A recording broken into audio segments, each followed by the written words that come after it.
ये है हरियाणा का कल्याणा गांव।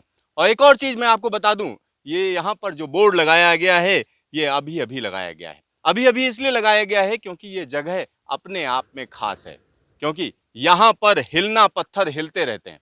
और क्यों इसको खास माना जाए, क्योंकि यहाँ पर the society of earth scientist कहीं ना कहीं एक खास प्रयास कर रही है देश भर के अलग अलग जो जगहें हैं जहाँ पर इस तरह की हेरिटेज है उसको सहेजने की। और यहाँ पर हमारे साथ बातचीत करने के लिए तमाम साइंटिस्ट हैं, उनसे बात करेंगे और पूछेंगे कि आखिरकार इसको संजोना क्यों जरूरी है।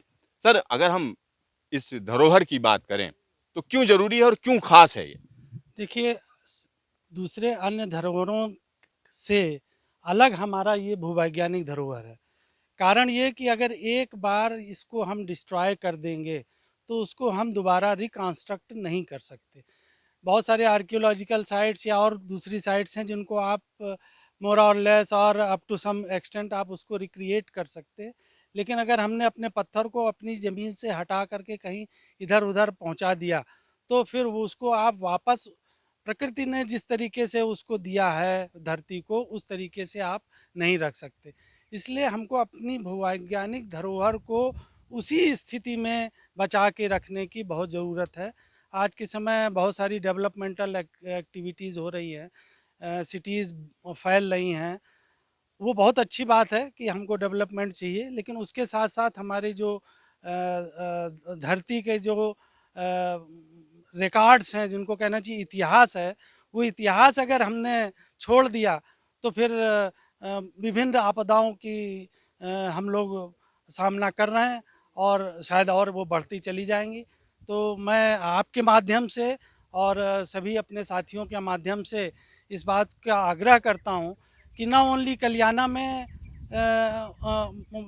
भारत के विभिन्न प्रांतों में हम लोग ये प्रयास कर रहे हैं कि जो इस तरीके की भूवैज्ञानिक धरोहर हैं उनको हम बचाएं, उनके स्थानीय लोगों को हम बताएं इसकी कि उसका महत्व क्यों है। स्थानीय सरकार, स्थानीय प्रशासन को बताएं।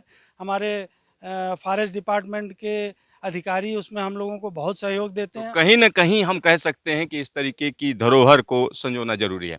प्रोफेसर विभूति राय जी हमारे साथ हैं, आइए उन्हीं से बात करते हैं।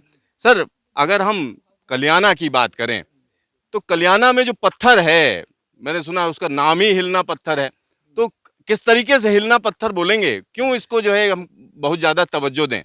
देखिए, मेरे हाथ में एक सैंपल है, यहीं पे अभी डीएफओ साहब ने मुझे दिया देखने के लिए।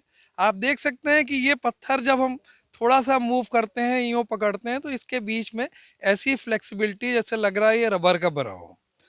पूरी दुनिया में केवल 3 जगह पे पाया गया और भारत में केवल इस कल्याणा गांव में ही इसका स्रोत पता चला है। और आज से नहीं, लगभग लगभग पौने 200 साल हो गए। सन 1850 के आसपास थॉमस ओल्डहैम एक अंग्रेज भूवैज्ञानिक थे, उन्होंने इसके बारे में जिक्र किया था।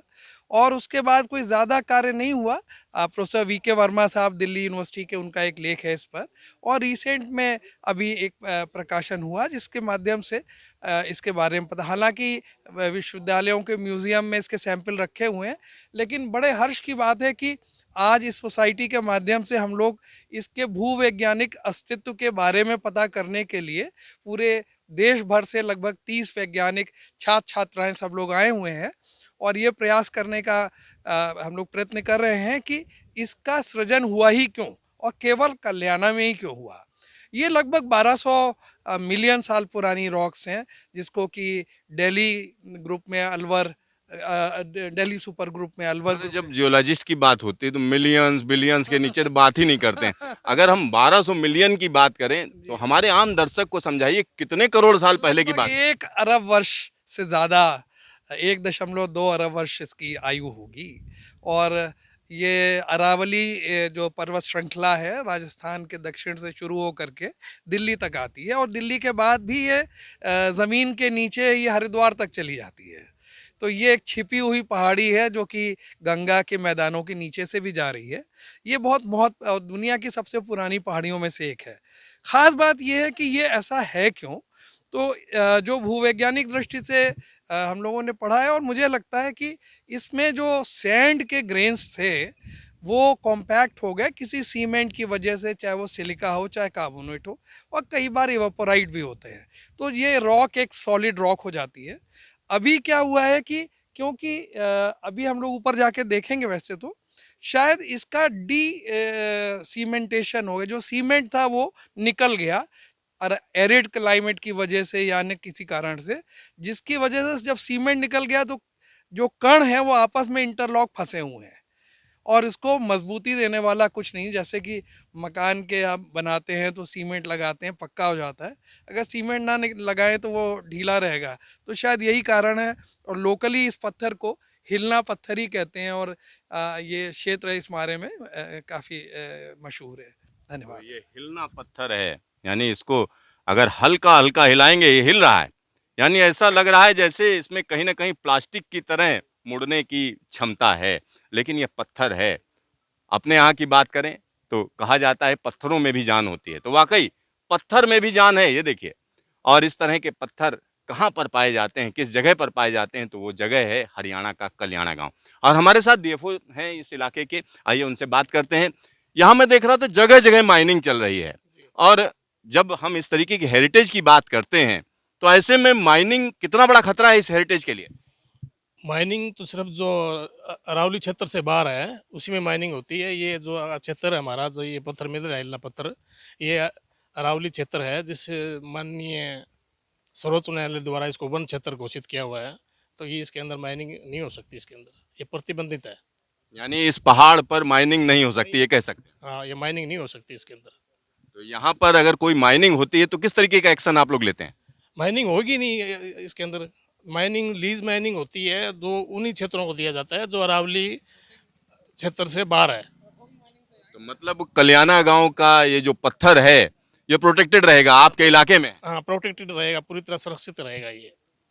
तो यहाँ पर आप समझिए जिस इलाके में ये पाया जा रहा है वो इलाका वन विभाग की जमीन है, और वन विभाग इस मामले में कहीं ना कहीं बड़ा सहयोग कर रहे हैं।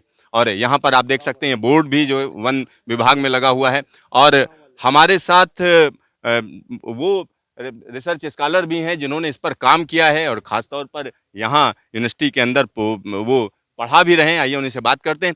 सर, यहाँ पर जब आपने पहली दफा सुना कि हिलना पत्थर है तो आपको क्या लगा, क्यों हिल रहा होगा, सोचा आपने?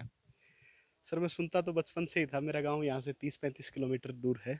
जब मैं वहाँ पे गया जवाहरलाल नेहरू यूनिवर्सिटी में, जब मैंने ज्योमॉर्फोलॉजी पढ़ा, जियोलॉजी पढ़ा, तब जाके मन में विचार आया कि इस पे काम करना चाहिए। जब हमने काम किया तब पता चला कि ये जो इंटरग्रेनुलर वॉइड स्पेसिस है वो 12 माइक्रोमीटर से जिस पत्थर में भी ज़्यादा है, और लूज बॉन्डिंग है, वो फ्लेक्सिबल है। ज़्यादा फ्लेक्सिबल वो पत्थर मिले जो यहाँ लोकली लोग पत्थर का काम करते हैं, जिससे आटे की पिसाई होती है। जब उन्होंने उन पत्थरों को, लूज पत्थर उनके काम के नहीं थे, उन्होंने उनको बाहर निकाल के फेंक दिया। जब वो एक्सटर्नल एनवायरनमेंट को एक्सपोज हुए तब उनमें वेदरिंग हुआ, कोलवल चैनल बना, तो बीच में से सीमेंटिक मटेरियल निकल गया। उसकी वजह से ये ज़्यादा फ्लेक्सिबल है। अगर आप देखेंगे ब्राज़ील वाले पत्थर से ये पत्थर स्ट्रक्चर में अलग है, और स्ट्रक्चर की वजह से फ्लेक्सिबल है। तो ये कहा जा सकता है जो भारत का ये पत्थर है ये दुनिया में अनूठा है, इकलौता है। बिल्कुल यूनिक है सर, और इस पत्थर का बहुत उपयोग हो सकता है क्योंकि ये स्ट्रक्चर की वजह से फ्लेक्सिबल है।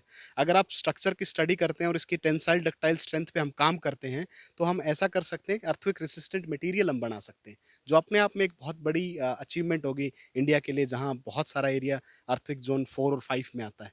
तो यहाँ पर आप समझिए ये जो पत्थर आपको हम दिखा रहे हैं ये सिर्फ ऐसा नहीं है कि आपके लिए सिर्फ संरक्षण की ही बात है। इससे कई ऐसी चीजें बनाई जा सकती हैं जो कहीं ना कहीं पूरी मानव जाति के लिए काफी उपयोगी हो सकती हैं। और उसमें से एक बड़ी बात बताई गई कि अगर भूकंप रोधी मटेरियल बनाना है तो इस तरह का मटेरियल बनाया जा सकता है। तो इस तरह के अध्ययन इसलिए जरूरी होते हैं, और दुनिया में ये एकमात्र जगह है जहां पर इस तरह का पत्थर पाया जाता है। कैमरामैन हीरा मंडल के साथ सिद्धार्थ, न्यूज स्टेशन, कल्याणा गांव, हरियाणा।